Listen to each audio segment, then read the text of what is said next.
ഒരുപാട് വിഷമതകൾ അനുഭവിക്കുന്നത് ഞാൻ കാട്ടിക്കൂട്ടി ഒരു വീഡിയോ ചെയ്യാൻ എനിക്ക് ബുദ്ധിമുട്ടാണ്. പിള്ളേരെല്ലാവരും സന്തോഷമായിട്ടിരിക്കണം. ഇപ്പൊ എനിക്ക് വിഷമമാണ്, കാരണം ഞാൻ നിങ്ങളെ കാണുന്നില്ല എന്നേ ഉള്ളൂ. പിന്നെ ഇപ്പൊ മനസ്സൊക്കെ ഒന്ന് സെറ്റായി.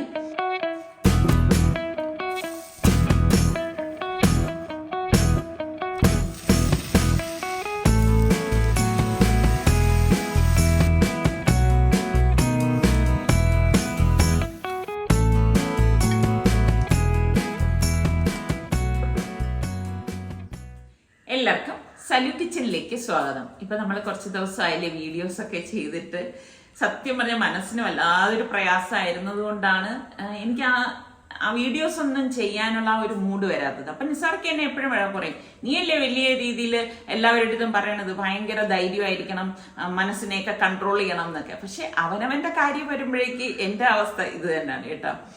അപ്പോൾ ഈ പിള്ളേരെല്ലാവരും എല്ലാവരും പോയി കഴിയുമ്പോൾ തന്നെ നമുക്ക് ആകെ ഒരു എല്ലാവരും ഉണ്ടായിട്ട് പെട്ടെന്ന് അങ്ങ് മാറുമ്പോഴേക്കും ഒരു വിഷമമാണ് കേട്ടോ. അപ്പോഴും നിസാറിക്ക പറയും, നിന്റെ കമന്റ്സിൽ എത്ര പേരാണ് ഓരോ കാര്യങ്ങൾ എഴുതുന്നത്. ശരിയാണ്, ഒരുപാട് പേര് ഒരുപാട് വിഷമതകൾ അനുഭവിക്കുന്നത് ഞാൻ ഈ കമന്റ്സിലൂടെ വായിക്കുമ്പോഴാണ് നമ്മളൊക്കെ പടച്ചവന് എത്ര അനുഗ്രഹങ്ങൾ ചൊരിഞ്ഞ് നൽകിയിട്ടുള്ള വ്യക്തികളാണെന്ന് നമ്മൾ ഓരോരുത്തരും ചിന്തിക്കുന്നത്. എന്തെല്ലാം പ്രയാസങ്ങളും ബുദ്ധിമുട്ടുകളും ഉള്ളവരുണ്ട്. അതിൻ്റെ ഇടയിൽ ഇതൊന്നും ഒന്നുമല്ല. അപ്പം എന്തായാലും പിള്ളേരെല്ലാം ഓരോ സ്ഥലത്തേക്ക് പോയി. നമ്മളുടെ ഫാബി മോള് എന്ന് രാവിലെ എഴുന്നേൽക്കുമ്പം എന്നെ വിളിക്കാറുണ്ട്. അപ്പം അവളെ നമ്മൾ ഇടയ്ക്കൊക്കെ പോയി കാണാറുണ്ട്. അവളും സന്തോഷമായിട്ടിരിക്കുന്നു. അപ്പൊ മോളെ എവിടാണെങ്കിലും അവള് സന്തോഷമായിട്ടിരിക്കണം എന്ന് മാത്രമേ എനിക്ക് മനസ്സിലാക്കുള്ളൂ. ഈ പിള്ളേരെല്ലാവരും സന്തോഷമായിട്ടിരിക്കണം, എല്ലാ മക്കളും സന്തോഷത്തിൽ കഴിയണം, ആ ഒരു ചിന്താഗതിക്കാരാണ് നമ്മൾ. പിന്നെ ഈ പറഞ്ഞ മാതിരി ഒന്നിനും ഒരു മൂഡ് വരത്തില്ല കേട്ടോ. എനിക്ക് അങ്ങനെയാണ്. നമ്മളിപ്പം എന്തെങ്കിലും കാട്ടിക്കൂട്ടി ഒരു വീഡിയോ ചെയ്യാൻ എനിക്ക് ബുദ്ധിമുട്ടാണ്. അതിന് കാര്യമില്ല. അപ്പൊ നല്ല വീഡിയോ വരുന്നെങ്കിൽ അത് നല്ല രീതിയിലേക്ക് നിങ്ങൾക്ക് പ്രയോജനപ്പെടുന്ന രീതിയിൽ ഉള്ള വീഡിയോസ് ആയിരിക്കണം. അതുകൊണ്ട് തന്നെയാണ്. പിന്നെ ഞാൻ പറഞ്ഞില്ലേ, ഞാനും ഇങ്ങനെ കൊച്ചു കൊച്ചു കാര്യങ്ങൾ വരുമ്പോൾ ഇച്ചിരി എനിക്ക് ഭയങ്കര ഓവറായിട്ട് വിഷമം വരുന്ന ഒരു വ്യക്തിയാണ്. പിന്നെ ഞാൻ ആക്റ്റീവ് ആവാനായിട്ടൊക്കെ പലതരം ജോലികളും ഒക്കെ ചെയ്ത് ഇങ്ങനെ ശ്രമിച്ചുകൊണ്ടിരുന്നു. പിന്നെ ഇപ്പം മനസ്സൊക്കെ ഒന്ന് സെറ്റായി. അപ്പോഴേക്ക് വിചാരിച്ചു എന്തായാലും ഇന്ന് നിങ്ങൾക്ക് ഇഷ്ടപ്പെടുന്ന, നിങ്ങൾക്ക് എല്ലാവർക്കും ചെയ്യാൻ പറ്റുന്ന നല്ല കിഡിലൻ റെസിപ്പികളാണ് ഞാൻ ചെയ്യാനായിട്ട് പോണത്. അപ്പം നിങ്ങളെല്ലാവരും ഇതുവരെ ചെയ്ത കമന്റ്സിലൂടെ ഒരുപാട് പേര് നമുക്കൊക്കെ വേണ്ടി പ്രാർത്ഥിക്കുന്നു എന്ന് പറഞ്ഞ് അത് കേൾക്കുമ്പോൾ തന്നെ ഒത്തിരി സന്തോഷമുണ്ട്. അപ്പൊ ഇനിയും നിങ്ങളുടെ എല്ലാ പ്രാർത്ഥനയിലും നമ്മളുടെ ഫാബിമോളുടെ വയറ്റിൽ കിടക്കുന്ന കുഞ്ഞും, നമ്മുടെ സൽമാനും സുൽത്താനും റിസ്വാനും നിസാർക്കാക്കും എനിക്കും ഒക്കെ വേണ്ടി നിങ്ങളെല്ലാവരും നിങ്ങളുടെ പ്രാർത്ഥനയിൽ ഞങ്ങളെയും കൂടി ഉൾപ്പെടുത്തണം. നിങ്ങളെല്ലാവരും അങ്ങനെയൊക്കെ ചെയ്യുന്നവരാണെന്ന് എനിക്ക് നന്നായിട്ട് അറിയാം. പിന്നെ എനിക്ക് സത്യം പറഞ്ഞ ഈ 2-3 ഗ്യാപ്പ് വന്നില്ലേ ദിവസം, അപ്പൊ എനിക്ക് വിഷമമാണ്, കാരണം ഞാൻ നിങ്ങളെ കാണുന്നില്ല എന്നേ ഉള്ളൂ. പക്ഷെ കമന്റ്സിലൂടെ എനിക്ക് നിങ്ങളുമായിട്ട് അത്ര അറ്റാച്ച്മെന്റ് ആണ്. അപ്പൊ എനിക്ക് ഇനി വെച്ചോണ്ടിരിക്കാൻ പറ്റത്തില്ല. അപ്പൊ പിന്നെ എന്തായാലും ഇൻഷാല്ലാ നമുക്ക് ഇതുപോലെ നല്ല റെസിപ്പിയും നല്ല വ്ളോഗും ഇട്ടൊക്കെ കാണാം. എന്തായാലും നമുക്ക് ഇന്നത്തെ നമ്മളുടെ കിഡിലൻ റെസിപ്പിയിലേക്ക് പോവാം. തലേ ദിവസം തന്നെ ഞാൻ 2 കപ്പ് പച്ചരി വെള്ളത്തിലേക്ക് ഇട്ടിട്ടുണ്ടായിരുന്നു. അപ്പൊ അതിവിടെ കുതിർന്ന് വന്നിട്ടുണ്ട് കേട്ടോ. രാത്രി കിടക്കാൻ നേരമാണ് ഞാൻ പച്ചരി വെള്ളത്തിലേക്ക് ഇട്ടത്. 250 ml കപ്പിലാണ് ഈ ഒരു കപ്പിൽ കേട്ടോ 2 കപ്പ് പച്ചരി എടുത്തത്. അപ്പൊ അത് കുതിർന്ന് വന്നിട്ടുണ്ട്. അപ്പൊ അതൊന്ന് കഴുകി ഡ്രെയിൻ ചെയ്ത ശേഷം ഞാൻ മിക്സിയുടെ ജാറിലേക്ക് ഇട്ട് കൊടുക്കുകയാണ്. ഇട്ട് കൊടുത്ത ശേഷം നമുക്കിതിലേക്ക് 1 കപ്പ് തേങ്ങ 250 ml കപ്പിലാണ് എടുത്തത്. പിന്നെ 1/4 കപ്പ് ചോറ് ഇത്രയും മാത്രം മതി, കൂടുതൽ വേണ്ട കേട്ടോ. പാകത്തിനുള്ള ഉപ്പും 1 ടേബിൾ സ്പൂൺ പഞ്ചസാരയും 1 ടീസ്പൂൺ ഇൻസ്റ്റന്റ് ഈസ്റ്റും കൂടി നമുക്കിതിലേക്ക് ഇട്ട് കൊടുക്കാം. ഈസ്റ്റിന്റെ അളവും കൂടണ്ട കേട്ടോ. എന്നിട്ട് ചെറു ചൂടുവെള്ളമാണ് ഞാനിപ്പോൾ ഇതിലേക്ക് ഒഴിക്കുന്നത്, വളരെ ലൈറ്റ് ആയിട്ടുള്ള വാം വാട്ടർ കേട്ടോ. എന്നിട്ട് നമുക്കിത് ഇതൊന്ന് അടിച്ചെടുക്കാം. ഇപ്പൊ അടിച്ചെടുത്ത് ഞാൻ ഒരു ബൗളിലേക്ക് ഒഴിച്ചു വെക്കുകയാണ്. അപ്പൊ ഇനിയിപ്പം ഇത് അടച്ചിട്ട് നമുക്കൊരു 1/2 മണിക്കൂർ മതി കേട്ടോ. ഇൻസ്റ്റന്റ് ഈസ്റ്റ് ആയതുകൊണ്ട് പെട്ടെന്ന് പൊങ്ങിക്കിട്ട് ഈസ്റ്റിന്റെ ചൊവയൊന്നും ഉണ്ടാവത്തുമില്ല കേട്ടോ. അപ്പൊ അത് പൊങ്ങാനായിട്ട് ഞാൻ മാറ്റി വെക്കണേ. പിന്നെ കടല ഞാൻ ഇതുപോലെ രാത്രി വെള്ളത്തിലേക്ക് ഇട്ടതാണ് കേട്ടോ. അപ്പൊ കടല കുതിർന്ന് വന്നിട്ടുണ്ട്. നിങ്ങൾക്കൊക്കെ കറുത്ത കടലയാണോ വെള്ളക്കടലയാണോ ഇഷ്ടം? എനിക്ക് ഏറ്റവും ഇഷ്ടമാണെന്ന് വെച്ചാൽ കറുത്ത കടലയാണ് കേട്ടോ. അപ്പൊ ഇതിപ്പോ കറുത്ത കടലയാണ്. അപ്പൊ ഈ കുക്കറിലേക്ക് ഇട്ട ശേഷം ഇതിലേക്ക് നമുക്ക് 1 ടീസ്പൂണോളം മഞ്ഞൾപ്പൊടിയും പാകത്തിനുള്ള ഉപ്പും പിന്നെ ആ കടല നകക്കെയുള്ള വെള്ളം ഒഴിച്ചിട്ട് നമുക്കിനി ഇതൊന്ന് വേവിച്ചെടുക്കണം. അപ്പൊ ഞാൻ എപ്പോഴും ഇങ്ങനെയാന്ന് വെച്ചാൽ പ്രഷർ കുക്കർ മൂടി വെയിറ്റ് ഇട്ടിട്ട് ഒരു 5-6 വിസിൽ വരെ ഇതൊന്ന് വേവിക്കാൻ വെക്കും. അപ്പൊ കറക്റ്റ് ആയിരിക്കും കേട്ടോ. ഒരു ചീനിച്ചട്ടി അടുപ്പത്തേക്ക് വെച്ചിട്ട് 1 ടേബിൾ സ്പൂണോളം ഓയിൽ ഒഴിച്ചു കൊടുക്കണം. ഓയിൽ നന്നായിട്ടൊന്ന് ചൂടായ ശേഷം 1 ടീസ്പൂൺ പെരിഞ്ജീരകവും 1 ടീസ്പൂൺ മുഴുവനുള്ള കുരുമുളകും ഒരു 5-6 ചുവന്നുള്ളിയും ഒരു ചെറിയ പീസ് ഇഞ്ചി നീളത്തിൽ അരിഞ്ഞതും കൂടി ഇതിലേക്ക് ഇട്ടിട്ട് നമുക്കൊന്ന് മൂപ്പിച്ചു കൊടുക്കണം. ഒന്ന് മൂത്ത് വരുന്ന ആ ഒരു സമയത്ത് നമുക്ക് ഇതിലേക്ക് ഒരു 2 കറിവേപ്പിലയും കൂടി ഇതിലേക്ക് ഇട്ട് കൊടുക്കാം. ഇട്ട് കൊടുത്തിട്ട് ഒന്ന് വീണ്ടും അതിനെ ഒന്ന് റോസ്റ്റ് ആക്കി എടുക്കണം. അപ്പൊ ഫ്ലെയിം ഒന്ന് കുറച്ച് വെച്ചിട്ടാണ് ചെയ്തെടുക്കാനുള്ളത്. പിന്നെ ഞാൻ ഇതാ ഇവിടെ 1 കപ്പ് തേങ്ങ എടുത്തിട്ടുണ്ട്. ആ തേങ്ങ ഫുള്ളായിട്ട് ഞാൻ ഇതിലേക്ക് ഇട്ടിട്ട് വറുത്തെടുക്കാണ്. ഇപ്പൊ ഞാൻ ഈ 1 കപ്പ് എടുത്തത് ഈ ഒരു കറിക്ക് മാത്രമല്ല, ഇതിൽ നിന്ന് കുറച്ച് ഞാൻ ഇനി മാറ്റി വെക്കും കേട്ടോ. അതാ ഞാൻ ആ സമയത്ത് പറയാം. അപ്പൊ ദാ ഇതുപോലെ ഒന്ന് വറുത്തു കൊടുക്കണം. ഒരുപാട് അങ്ങ് ബ്രൗൺ ആവണ്ട കേട്ടോ. ഇതിലേക്ക് നമുക്ക് 1/4 ടീസ്പൂൺ മഞ്ഞൾപ്പൊടിയും 2 ടീസ്പൂൺ മല്ലിപ്പൊടിയും 1 ടീസ്പൂൺ ഗരം മസാല പൊടിയും 2 ടീസ്പൂൺ കാശ്മീരി ചില്ലി പൗഡറും ഇട്ട് ഇതൊന്ന് വീണ്ടും ഒന്ന് ചൂടാക്കി കൊടുക്കാം. അപ്പൊ ഫ്ലെയിം കുറച്ച് വെച്ച് നമുക്കിത് ചൂടാക്കി എടുക്കണം. ഇത് ഈ ഒരു പരുവാണ് കേട്ടോ. ഒരുപാട് ഞാൻ പറഞ്ഞ പോലെ കറക്കാൻ നിൽക്കണ്ട. അപ്പൊ ഞാനിപ്പം ഇതിൽ നിന്ന് കുറച്ച് എടുത്തൊന്ന് മാറ്റുവാണ് കേട്ടോ. അപ്പം മാറ്റുന്നത് മറ്റൊരു കറിക്ക് കൂടി വേണ്ടിയിട്ടാണ്. അപ്പം ഞാൻ അതായത് കുക്കർ വെയിറ്റ് ഒക്കെ പോയ ശേഷം സ്റ്റീം പോയിട്ട് ഞാൻ ഓപ്പൺ ചെയ്തു. അപ്പൊ കടലയൊക്കെ ഇതൊക്കെ കണ്ട പാകത്തിന് വെന്ത് വന്നിട്ടുണ്ട്. അപ്പൊ നമുക്ക് കടല വെന്തോന്നറിയാം, ഒന്ന് പ്രസ് ചെയ്ത് നോക്കിയാൽ മതി, നമുക്ക് ആ പരുവം മനസ്സിലാവും. അപ്പൊ ഓരോരുത്തരുടെ കുക്കറിനെയൊക്കെ ഡിപ്പെൻഡ് ചെയ്തിരിക്കും കേട്ടോ ആ വിസിലിന്റെ എണ്ണം എന്ന് പറയുന്നത്. അപ്പം കടല ഞാൻ അവിടെ മാറ്റി വെച്ചു. അപ്പൊ നമുക്ക് മിക്സിയുടെ ജാറിലേക്ക് ഞാൻ ആവശ്യത്തിനുള്ള തേങ്ങാക്കുട്ടിട്ട ശേഷം അരച്ചെടുക്കാണ്. ദാ ഈ ബാക്കി ഇരിക്കുന്നത് ഞാൻ നേരത്തെ പറഞ്ഞില്ലേ മാറ്റി വെക്കുന്നത്, ഇത് ഞാൻ മാറ്റി വെക്കാണ് കേട്ടോ. അപ്പൊ ഇത്രയും തേങ്ങയുടെ ആവശ്യം നമുക്കുള്ളൂ. ഞാൻ ഇങ്ങനെയാണ് ജോലിയൊക്കെ എളുപ്പമാക്കണം കേട്ടോ. അന്ന് തന്നെ വേറെ കറി വല്ലതും ഉണ്ടാക്കാൻ ഉദ്ദേശം ഉണ്ടെങ്കിൽ അതിനെ അങ്ങ് മാറ്റി വെക്കും. എന്നിട്ട് പാകത്തിനുള്ള വെള്ളം ഒഴിച്ചിട്ട് നമുക്ക് പേസ്റ്റ് പോലെ ഇതൊന്ന് അരച്ചെടുക്കണം. ദാ ഈ ഒരു പരുവത്തിലാണ് അരച്ചെടുക്കാനുള്ളത്. അപ്പൊ നമ്മളുടെ അപ്പത്തിന്റെ മാവ് എന്തായെന്ന് നോക്കാം. ഞാൻ ദാ അടപ്പ് തുറക്കാൻ പോവാണ്. കണ്ടോ, മാവ് നന്നായിട്ട് പൊങ്ങി വന്നിട്ടുണ്ട്. അപ്പൊ ഇൻസ്റ്റന്റ് ഈസ്റ്റ് ഉപയോഗിക്കുമ്പോൾ നിങ്ങൾ എപ്പോഴും പുതിയ ഈസ്റ്റ് തന്നെ ഉപയോഗിക്കാൻ ശ്രദ്ധിക്കണം. എങ്കിൽ മാത്രമേ ഈ ഈസ്റ്റ് ആക്റ്റീവ് ആവത്തുള്ളൂ കേട്ടോ. അപ്പൊ ഇതാ കണ്ട നല്ല പതഞ്ഞു വന്നിരിക്കുകയാണ്. അതുപോലെ ഈസ്റ്റ് ഇതുപോലെ കുറച്ച് ഉപയോഗിക്കാവോ, അല്ലെങ്കിൽ എന്താന്ന് വെച്ചാൽ ഈസ്റ്റിന്റെ ഒക്കെ ആ ഒരു ചൊവ വരും കേട്ടോ. അപ്പൊ ഇത് നന്നായിട്ടൊന്ന് ഇളക്കി കൊടുക്കണം. നല്ലതുപോലെ ഇളക്കിയാണ് ഞാൻ എടുക്കണത് കേട്ടോ. നല്ല സോപ്പ് പത പോലെ പൊങ്ങി വന്നിട്ടുണ്ട്. അപ്പൊ ഈ ഇൻസ്റ്റന്റ് അപ്പം ഉണ്ടാക്കുന്നതൊക്കെ ഞാൻ ഒരുപാട് പ്രാവശ്യം കാണിച്ചിട്ടുണ്ട്. അതായത് അരി അരയ്ക്കാതെ അരിപ്പൊടിയിൽ അപ്പം ഉണ്ടാക്കുന്ന വിധമൊക്കെ കേട്ടോ. നിങ്ങൾ സെർച്ച് ചെയ്താൽ കിട്ടും.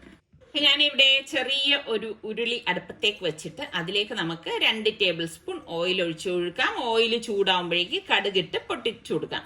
കടുക് പൊട്ടി വരുമ്പോഴേക്ക് ഞാൻ എന്താ കുറച്ച് കൊപ്ര അരിഞ്ഞത് ഇതിലേക്ക് ഇട്ട് കൊടുക്കാം. ഇതൊക്കെ ഇടുമ്പോൾ കടലക്കറിക്ക് നല്ല ടേസ്റ്റ് ആണ് കേട്ടോ. എന്നിട്ട് നമുക്ക് ഇതൊന്ന് മൂപ്പിച്ചു കൊടുക്കാം. അതുപോലെ തന്നെ ചുവട് കട്ടിയുള്ള ഇതിപ്പോ ഉരുളിയിലൊക്കെ വെക്കുമ്പോൾ നല്ല ടേസ്റ്റ് ആണ് കേട്ടോ. മൂത്ത് വരുമ്പോഴേക്ക് ഞാനിതാ വറ്റൽമുളക് ഇട്ട് കൊടുക്കാണ്. എന്നിട്ട് നമുക്ക് ഇളക്കി കൊടുക്കാം. പിന്നെ കുറച്ച് കറിവേപ്പില കുറച്ചധികം ഞാനിവിടെ എടുത്തിട്ടുണ്ട്, അതും കൂടി ഒന്ന് ഇട്ട് കൊടുക്കാം. ഇതുപോലെ ഒന്ന് റോസ്റ്റ് ആക്കി എടുക്കണം. ഇതൊക്കെ ഇടുമ്പോൾ നല്ല മണമാണ് കേട്ടോ. ഇതിന് ശേഷം നമ്മൾ ഈ അരച്ച് വെച്ചിരിക്കുന്ന അരപ്പില്ലേ, അത് നമുക്കിതിലേക്ക് ഇട്ട് കൊടുക്കാം. അപ്പം എപ്പോഴും നമ്മൾ കറികളൊക്കെ ഉണ്ടാക്കുമ്പോൾ ഇതുപോലെ ചുവട് കട്ടിയുള്ള പാത്രങ്ങളിൽ ഉണ്ടാക്കുമ്പോൾ നിങ്ങൾ ശ്രദ്ധിച്ചു നോക്കും, നല്ല ടേസ്റ്റ് ആണ് കേട്ടോ. ഇരുമ്പ് ചട്ടിയിൽ ഉണ്ടാക്കിയാലും മതി, ശരിയല്ലേ? അപ്പം ഇതാ ഇതുപോലെ ഇളക്കിയ ശേഷം ഞാൻ ഇതിലേക്ക് പാകത്തിനുള്ള വെള്ളം ഒഴിച്ചു കൊടുക്കാണ് കേട്ടോ. നമ്മൾ ഈ സമയത്താണ് നമ്മൾ നോക്കേണ്ടത് എത്ര വെള്ളം വേണം, അതിനനുസരിച്ച് ഒഴിച്ചു കൊടുക്കുക. ഇപ്പൊ കടല നമ്മൾ വേവിച്ചതിൽ വെള്ളം ഉണ്ടെങ്കിൽ അത് കണക്കാക്കി വേണം നമ്മൾ വെള്ളം ഒഴിക്കാൻ. വെള്ളത്തിന്റെ അളവ് കൂടിപ്പോയി കഴിഞ്ഞാൽ കറി അത്ര നന്നാവത്തില്ല കേട്ടോ. അപ്പൊ ഞാൻ കടല ഇതിലേക്ക് ഇട്ട് കൊടുക്കാണ്. ഇട്ട് കൊടുത്തിട്ട് ഒന്ന് ഇളക്കി കൊടുക്കണം. അപ്പൊ ഇങ്ങനെ ഇടുമ്പോൾ നമുക്ക് മനസ്സിലാവും എത്ര വെള്ളം വേണം എന്നുള്ളത്. അപ്പൊ ചാറ് കൂടുതൽ വേണമെങ്കിൽ ഈ കടല ഇടുന്നതിന്റെ അളവ് കുറച്ചു കൊടുത്താൽ മതി കേട്ടോ. എന്നിട്ട് നമുക്ക് ഇതിലേക്ക് പാകത്തിനുള്ള ഉപ്പും കൂടി ഇട്ട് കൊടുക്കണം. എന്നിട്ട് നമുക്ക് ഇതുപോലെ ഒന്ന് ഇളക്കി കൊടുക്കണം. ഇപ്പൊ കടലക്കറിക്ക് കൊഴുകൊഴുപ്പ് വേണമെങ്കിൽ കുറച്ച് കടല 1 ടേബിൾ സ്പൂൺ അല്ലെങ്കിൽ 1.5 ടേബിൾ സ്പൂൺ കടല മിക്സിയിലിട്ട് അരച്ചിട്ട് ഇതിൽ ചേർത്ത് കൊടുത്താലും കൊഴുപ്പ് കിട്ടും. അങ്ങനെയും ഞാൻ ചെയ്യാറുണ്ട്. ഇന്നിപ്പോ ഞാൻ അങ്ങനെയൊന്നും ചെയ്യുന്നില്ല കേട്ടോ. ഈ ഒരു രീതിയിൽ റെഡിയാക്കുന്നുള്ളൂ. ഇത് നല്ല ഒരു കറി തന്നെയാണ്. അപ്പൊ നിങ്ങൾക്കൊക്കെ വറുത്തരച്ച കടലക്കറിയാണോ ഇഷ്ടം, അതല്ല പച്ച അരച്ചതാണോ ഇഷ്ടം, ഏത് ടൈപ്പാണ് ഇഷ്ടം? എനിക്ക് സത്യം പറഞ്ഞാൽ വറുത്തരച്ച കടലക്കറിയോടാണ് പ്രിയം കൂടുതൽ കേട്ടോ. പ്രത്യേകിച്ച് നമ്മളെ പുട്ടും കടലക്കറിയും കൂടി ഒന്ന് ഇമാജിൻ ചെയ്ത് നോക്കിയാൽ അടിപൊളി ടേസ്റ്റ് അല്ലേ. ഇവിടെ നിസാർക്കൊക്കെ അപ്പമാണ് ഇഷ്ടം കേട്ടാ, ഇങ്ങനെ കടലക്കറിയൊക്കെ ഉണ്ടാക്കുമ്പോഴേക്ക്. അപ്പൊ ഞാൻ എന്താ അപ്പച്ചട്ടി അടുപ്പത്തേക്ക് വെച്ചു. അപ്പൊ എളുപ്പത്തിന് വേണ്ടി ഞാനിപ്പോ നോൺ സ്റ്റിക്കിന്റെ അപ്പച്ചട്ടിയാണ് എടുത്തത് കേട്ടാ. അതൊന്ന് ചുറ്റിച്ചു കൊടുക്കാനും. അപ്പം നമ്മൾ സാധാരണ ഉണ്ടാക്കുന്നത് പോലെ തന്നെ അടിപൊളി അപ്പം നമുക്ക് റെഡിയാവും. പിന്നെ നിങ്ങൾ രണ്ടുപേരല്ലേ ഉള്ളൂ പിന്നെ എന്തിനാണ് ഇത്രയും കൂടുതൽ ആഹാരം എന്നൊക്കെ പലരും എൻ്റെ അടുത്ത് ചോദിക്കും. ഇപ്പൊ നമ്മൾ രണ്ടുപേരും മാത്രമല്ല, ആഹാരം കിട്ടാതെ വലയുന്ന ഒത്തിരി പേര് നമുക്ക് ചുറ്റുമുണ്ട്. എല്ലാവർക്കും നമുക്കിപ്പോൾ കൊടുക്കാനൊന്നും പറ്റത്തില്ല. അപ്പൊ പറ്റുന്നിടത്തോളം അവരിലേക്ക് എത്തിക്കുക, അത്ര മാത്രമേ ഉള്ളൂ. പിന്നെ അതൊന്നും ഞാൻ വീഡിയോയിൽ കാണിക്കാത്തതാണ്. അപ്പൊ അതുകൊണ്ട് ആ സംശയം മാറിക്കാണെന്ന് വിശ്വസിക്കുന്നു. അപ്പൊ അപ്പത്തിന്റെ മാവ് വീണ്ടും ഞാൻ കോരി ഒഴിച്ച് അപ്പം ഒന്ന് ചുട്ടെടുക്കാണ്. എപ്പോഴും നമ്മൾ ആർക്ക് ആഹാരം കൊടുത്താലും ചൂടോടുകൂടി കഴിക്കുന്നവർക്ക് എത്തിക്കാൻ നോക്കുക. അതാണ് എനിക്കിഷ്ടമുള്ളൊരു കാര്യം കേട്ടാ. അവര് റാഹത്തായിട്ട് കഴിക്കട്ടെ. ഫസ്റ്റ് ഞാൻ ഒരു പ്ലേറ്റിലേക്ക് അപ്പം മാറ്റിയിട്ട് കടലക്കറിയൊക്കെ ഇങ്ങനെ ഒഴിച്ചിട്ട്, ശരിക്കും പറഞ്ഞാൽ എൻ്റെ ഒരു രീതിക്ക് അനുസരിച്ച് ഇതിപ്പോൾ വീഡിയോയ്ക്ക് ആയതുകൊണ്ടാണ് ഞാൻ ഒരു സൈഡിലേക്ക് കടലക്കറി മാന്യമായിട്ട് ഒഴിച്ചത് കേട്ടോ. അല്ലെങ്കിൽ എങ്ങനെയാണെന്ന് വെച്ചാൽ ഫുള്ളായിട്ട് അങ്ങ് ഒഴിച്ചിട്ട് അങ്ങ് കോരി ഇങ്ങനെ പിച്ച് കഴിക്കുകയാണ്. ഭയങ്കര ടേസ്റ്റാണ് കേട്ടോ ഇങ്ങനെ അപ്പവും കടലക്കറിയും. ഉച്ചയായപ്പോഴേക്ക് ഞാൻ സ്പെഷ്യൽ ഐറ്റംസ് ആണ് ഉണ്ടാക്കുന്നത് കേട്ടോ. 2 ലോബ്സ്റ്റർ കിട്ടിയിട്ടുണ്ടായിരുന്നു. അപ്പോൾ ആ ലോബ്സ്റ്റർ അതിൻ്റെ സെൻറ്റർ നോക്കി കട്ട് ചെയ്ത് അതിൻ്റെ വെയിനൊക്കെ കളഞ്ഞതാണ് കേട്ടോ. അപ്പം നല്ല കട്ടിയാണ് ഈ ലോബ്സ്റ്റർ എന്ന് പറയുന്ന സംഭവം. അപ്പോൾ ഞാൻ കാണിച്ചു തരാം. ഞാൻ സിസറിട്ട് നല്ല ശക്തിക്ക് കട്ട് ചെയ്താണ് ഇങ്ങനെ എടുത്തത് കേട്ടോ. ഇതിൻ്റെ ഉള്ളിലെ അഴുക്കങ്ങ് മാറ്റിയത്. എന്നിട്ട് നന്നായിട്ട് വാഷ് ചെയ്ത് എടുത്തിട്ട് വന്നതാണേ. അപ്പം അതിൻ്റെ ബാക്കിയുള്ള ഭാഗമൊന്നും ഞാനിപ്പം കളഞ്ഞിട്ടൊന്നുമില്ല. ഇങ്ങനെ തന്നെ വെച്ചിരിക്കുന്നത്. അതിൻ്റെ അഴുക്കുകളെല്ലാം മാറ്റിയിട്ടാണ് റെഡിയാക്കിയത്. എന്നിട്ട് ഞാനൊരു പാനിലേക്ക് കുറച്ച് വെള്ളം ഒഴിച്ച് തിളച്ചപ്പോൾ മഞ്ഞപ്പൊടിയും പാകത്തിനുള്ള ഉപ്പും കൂടി ഒന്ന് ഇട്ട് കൊടുക്കുകയാണേ. ഇതുപോലെ ഒന്ന് തിളയ്ക്കുന്ന സമയത്താണ് ഈ ലോബ്സ്റ്റർ രണ്ടും ഞാൻ ഇതിലേക്ക് വെച്ചു കൊടുക്കുന്നത്. അപ്പം ഇത് അത്യാവശ്യം വലിപ്പമുള്ളതായതുകൊണ്ടാണ് പരന്ന പാൻ എടുത്തത് കേട്ടോ. അപ്പം അത് നന്നായിട്ട് കുറച്ച് കഴിയുമ്പോൾ ഒന്ന് തിരിച്ചിട്ട് കൊടുക്കാമല്ലോ. അപ്പം നമ്മൾ ഈ പ്രോൺസ് ഒക്കെ റെഡിയാകുന്നത് പോലെ തന്നെ കേട്ടോ. അതിൻ്റെ കളർ അങ്ങ് ചേഞ്ച് ആവും കണ്ടോ. ഒരു 5 മിനിറ്റ് കഴിഞ്ഞപ്പോഴേക്ക് ഞാൻ ഇതുപോലെ ഒന്ന് മറച്ച് വെച്ച് കൊടുത്തു കേട്ടോ. ഈ ഒരു രീതിയിൽ. അപ്പം ആ കളറൊക്കെ മാറും. പിന്നെ നമുക്കിത് ഇങ്ങനെ വേവിച്ച് കഴിഞ്ഞാൽ ഷെല്ലിൽ നിന്ന് ഊരിയെടുക്കാനും എളുപ്പമായിരിക്കും. അപ്പോൾ പിന്നെ അധിക നേരം ഒന്നും വയ്ക്കേണ്ട ആവശ്യമില്ല. ഈ ഒരു കളറായി കഴിഞ്ഞാൽ ഞാൻ ഇതിപ്പം ഒരു പ്ലേറ്റിലേക്ക് മാറ്റുവാണ്. അപ്പോൾ നമ്മൾ കണ്ടു കഴിഞ്ഞാൽ നമുക്കൊരു ക്രാബിൻ്റെ ആ ഒരു ഇതുപോലെ തോന്നും കണ്ടോ. ഇപ്പം അതിൻ്റെ ആ മാംസമൊക്കെയാണ് ഇങ്ങനെ വന്നിരിക്കുന്നത്. ഇനിയിപ്പം ഞാൻ ഒന്ന് തണുത്ത ശേഷമാണ് ഇത് ഷെല്ല് ഊരുന്നത് കേട്ടോ. നല്ല കട്ടിയുള്ള ഷെല്ലാണ്. വേണമെങ്കിൽ ഈ ഷെല്ല് ഇങ്ങനെ മുറിച്ച് കളയാതെ തന്നെ നമുക്ക് ഊരിയെടുത്തിട്ട് ഇപ്പം ഡെക്കറേഷൻ ചെയ്യാനൊക്കെ എടുക്കാം കേട്ടോ. ഞാനിപ്പോൾ അങ്ങനെയൊന്നും ചെയ്യുന്നില്ല. ഞാൻ ഈ ഷെല്ലെല്ലാം ഒന്ന് ഊരി കളയാണ്. കാരണം എനിക്കത് അത്ര അങ്ങോട്ട് തൃപ്തി പോരാ. അതുകൊണ്ടാണ് ഞാൻ ഊരിയിട്ട് അതിൻ്റെ മാംസം മാത്രം ഇതുപോലെ എടുത്ത് കേട്ടോ. അപ്പോൾ ഇതിപ്പോൾ 2 ലോബ്സ്റ്റർ അല്ലേ. അപ്പോൾ അതിൻ്റെ ആ പാട പോലത്തെ അതൊക്കെ നീക്കി. അപ്പോൾ ഇനിയിപ്പം ഞാൻ ഇതൊന്ന് മുറിച്ചെടുക്കണം കേട്ടോ. 2-3 പീസായിട്ട് ഇതുപോലെ ഒന്ന് കട്ട് ചെയ്തെടുക്കുന്നു. അപ്പം ശരിക്കും പറഞ്ഞാൽ നമ്മളെ ഈ ക്രാബിൻ്റെ മാംസം എടുക്കുന്നത് പോലെയാണ് ഇത് കണ്ടാൽ നമുക്ക് തോന്നുന്നത് കേട്ടോ. ഞാൻ കുറച്ച് ടേസ്റ്റ് ചെയ്ത് നോക്കി. ഇത് പുഴുങ്ങിയതല്ലേ. അപ്പോൾ ആ ഒരു ടേസ്റ്റാണ് നമുക്കിതിൽ കിട്ടുന്നത്. പിന്നെ ഈ പാനിലേക്ക് ഞാൻ വെളിച്ചെണ്ണയാണ് ഒഴിച്ചു കൊടുക്കുന്നത്. ഒരു 3 ടേബിൾ സ്പൂൺ വെളിച്ചെണ്ണ ഒഴിച്ച ശേഷം കുറച്ച് ഉലുവ ഇട്ടൊന്ന് പൊട്ടിച്ചു കൊടുക്കുകയാണ് കേട്ടോ. അപ്പോൾ അത്യാവശ്യം വലിപ്പമുള്ള പാനിൽ തന്നെയാണ് ഞാൻ റെഡിയാക്കണത്. എന്നിട്ട് ഞാൻ ഇതിലേക്ക് 2 ചെറിയ സവാള സ്ലൈസ് ചെയ്തതും 1 ടേബിൾ സ്പൂൺ ഇഞ്ചി വെളുത്തുള്ളി പേസ്റ്റും 1 കൈപ്പിടി കറിവേപ്പിലയും കൂടി ഇട്ടിട്ട് നമുക്കിതൊന്ന് വഴറ്റി കൊടുക്കാം. അപ്പോൾ ഇതുപോലെ ഒന്ന് വഴണ്ടി വരണം. വഴണ്ടി വന്ന ശേഷം നമുക്കിനി ഇതിലേക്ക് 1 ടീസ്പൂൺ മഞ്ഞൾപ്പൊടിയും പിന്നെ വേണ്ടത് നമുക്ക് മല്ലിപ്പൊടിയാണ്. ഞാനിവിടെ 2 ടീസ്പൂണോളം മല്ലിപ്പൊടിയും 1 ടേബിൾ സ്പൂൺ ഗരം മസാല പൊടിയും പിന്നെ നമുക്ക് Kashmiri chilli powder 2 table spoon പാകത്തിനുള്ള ഉപ്പ് ഇത്രയും കൂടി ചേർത്തിട്ട് നമുക്ക് ഇതൊന്ന് ഇളക്കി കൊടുക്കാം. അപ്പോൾ ഗരം മസാല പൊടി കുറച്ച് കൂടുതലാണ് നമ്മൾ ഇതിലേക്ക് ചേർക്കുന്നത്. ആ ഒരു മസാലയുടെ ഫ്ലേവർ കിട്ടാൻ വേണ്ടിയിട്ടാണേ. അതിനുശേഷം നമുക്ക് ഈ മുറിച്ച് വെച്ചിരിക്കുന്ന ആ ഒരു ലോബ്സ്റ്റർ ഉണ്ടല്ലോ, അത് നമുക്കിതിലേക്ക് ഇട്ട് കൊടുക്കാം. അപ്പോൾ അതിൻ്റെ 1-2 കൈയും കാലും ഒക്കെ ഞാൻ ഇതിലേക്ക് വെച്ചിട്ടുണ്ട് കേട്ടോ. എന്നിട്ട് നമുക്ക് ഇളക്കി മിക്സ് ചെയ്ത് കൊടുക്കാം കേട്ടോ. അപ്പോൾ എനിക്ക് ഒരുപാട് ഇങ്ങനെ മസാല വേണ്ട. ഒരു ജസ്റ്റ് ഒന്ന് മസാല ഒന്ന് കോട്ട് ചെയ്തിരുന്നാൽ മതി. അതുകൊണ്ടാണ് ഞാൻ സവാള വളരെ കുറച്ചെടുത്തത് കേട്ടോ. ഇതൊക്കെ ഇങ്ങനെ കഴിക്കാനായിരിക്കും ടേസ്റ്റ് കൂടുതൽ. അപ്പോൾ ഇതുപോലെ ഒന്ന് ഇളക്കിയെടുക്കണം. അപ്പോൾ നമ്മളുടെ ലോബ്സ്റ്റർ റോസ്റ്റ് ഇവിടെ റെഡി ആയിട്ടുണ്ട്. അപ്പം ഇത് ശരിക്കും ചൂടോടെ കഴിക്കാൻ തന്നെയാണ് ടേസ്റ്റ് കൂടുതൽ കേട്ടോ. പിന്നെ ഞാനിങ്ങനെ ഉണ്ടാക്കിക്കൊണ്ടിരിക്കുമ്പോൾ തന്നെ ഒരു പീസ് ഇങ്ങനെ കഴിച്ചപ്പോഴേക്കും എനിക്ക് ഈ ലോബ്സ്റ്റർ ഭയങ്കര ഇഷ്ടമായിരുന്നു. പക്ഷെ നമ്മളുടെ ആ ഒരു ക്രാബ് കഴിക്കുന്ന അത്ര ഒരു ടേസ്റ്റ് ഒന്നും എനിക്ക് തോന്നിയില്ല കേട്ടോ. ഇന്നിപ്പം ഞാനൊരു സ്പെഷ്യൽ മീൻകറിയാണ് ഉണ്ടാക്കണത് കേട്ടോ. ഒരു പാനിലേക്ക് നമുക്ക് 1 ടീസ്പൂൺ ഉലുവ ഇട്ടിട്ട് അതൊന്ന് വറുത്തു കൊടുക്കണം. ഒന്ന് റോസ്റ്റ് ആയി വരുന്ന സമയത്ത് നമുക്ക് ഇതിലേക്ക് 2 ടേബിൾ സ്പൂൺ കാശ്മീരി ചില്ലി പൗഡറും 2 ടേബിൾ സ്പൂൺ മല്ലിപ്പൊടിയും 1 ടീസ്പൂൺ കുരുമുളക് പൊടി 1 ടീസ്പൂൺ മഞ്ഞൾപ്പൊടി ഇത്രയും കൂടി ഫ്ലെയിം കുറച്ച് വെച്ച് ഒന്ന് റോസ്റ്റ് ചെയ്തെടുക്കണം. നല്ല റോസ്റ്റ് ആയി വരുന്ന സമയത്ത് നമുക്കിത് ആ മിക്സിയുടെ ജാറിലേക്ക് ഞാനൊരു 10 ചെറിയ ചുവന്നുള്ളിയും ഒരു ചെറിയ പീസ് ഇഞ്ചി എടുത്തിട്ടുണ്ട്. ഇതോടൊപ്പം തന്നെ ഞാൻ ഒരു തക്കാളിയും കൂടി ഇട്ടിട്ടുണ്ട് കേട്ടോ. തക്കാളി ഇട്ട ശേഷം നമുക്കിതിലേക്ക് ഈ റോസ്റ്റ് ചെയ്ത് വെച്ചിരിക്കുന്ന പൊടി ഇട്ട് കൊടുക്കാം. അപ്പം ഈ പൊടി ഇതുപോലെ ഇട്ട ശേഷം നമുക്കിനിയിപ്പം പാകത്തിനുള്ള ഉപ്പും കൂടി ചേർത്ത് ഇതൊന്ന് അടിച്ചെടുക്കണം. അപ്പോൾ ഇത് ആ പേസ്റ്റ് പരുവത്തിൽ നമ്മളിത് അടിച്ചെടുത്തിട്ടുണ്ട്.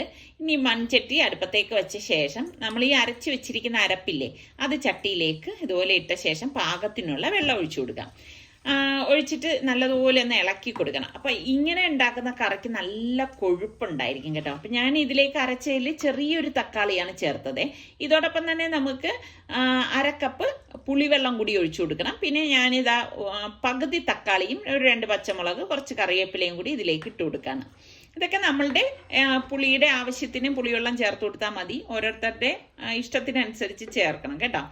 അപ്പം ഇതുപോലെ വെട്ടി തിളയ്ക്കുന്ന സമയത്ത് നമുക്ക് പാകത്തിനുള്ള ഉപ്പും കൂടി ഒന്ന് ഇട്ട് കൊടുക്കണം. ഇട്ട് കൊടുത്തിട്ട് ഇതുപോലെ നല്ല മണം വരുന്നുണ്ട് കേട്ടോ. നല്ല ശരിക്കും പറഞ്ഞാൽ നല്ല കുറുകിയ ചാറോട് കൂടിയിട്ടുള്ള നല്ല ഒരു മീൻകറിയാണ് ഇത്. ചോറിൻ്റെ കൂടി മാത്രമല്ല നമുക്ക് ഇപ്പോൾ ചപ്പാത്തി ആയാലും ഇടിയപ്പായാലും പത്തിരി ഇതിൻ്റെ കൂടെ ഒക്കെ കഴിക്കാൻ പറ്റിയതാണ്. എന്നിട്ട് ഞാൻ ഇവിടെ അയല മീനാണ് എടുത്തിരിക്കുന്നത്. അപ്പം മീൻ ഒന്ന് വൃത്തിയാക്കി എടുത്തത് ഇതിലേക്ക് ഇട്ട് കൊടുക്കുകയാണ്. അപ്പം ഞാനിവിടെ തല കഴിക്കും കേട്ടോ. മീനിൻ്റെ തല ഇഷ്ടമുള്ള എത്ര പേരുണ്ട്.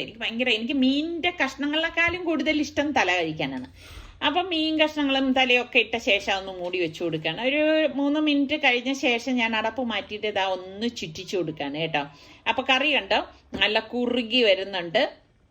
അപ്പം ഈ സമയത്ത് ഞാനിവിടെ 1/2 കപ്പ് തേങ്ങാപ്പാൽ, കട്ടിയുള്ള തേങ്ങാപ്പാൽ എടുത്തിട്ടുണ്ട്. അത് ഇതുപോലെ ഒന്ന് ഒഴിച്ചു കൊടുക്കാം കേട്ടോ.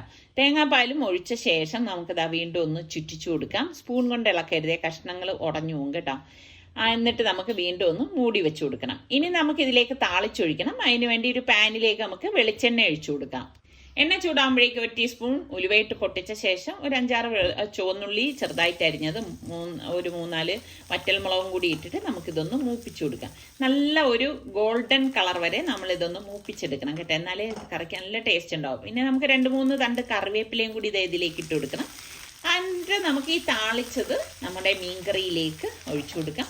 അടിപൊളി മീൻകറിയാണ്. അപ്പം നിങ്ങളെല്ലാവരും ട്രൈ ചെയ്ത് നോക്കിയിട്ട് ഫീഡ്ബാക്ക് കൂടി തരണം കേട്ടോ, എങ്ങനെ ഉണ്ടായിരുന്നു എന്നുള്ളത്. അപ്പം ഇന്ന് ഞാൻ ഉണ്ടാക്കിയതിൽ ഏത് വിഭവമാണ് നിങ്ങൾക്ക് ഏറ്റവും കൂടുതൽ ഇഷ്ടമായെന്ന് കൂടി പറയണേ. അപ്പം ഇനി നല്ല റെസിപ്പിയോ വ്ളോഗായിട്ടൊക്കെ കാണാം. അതുവരേക്കും എല്ലാവർക്കും ബൈ.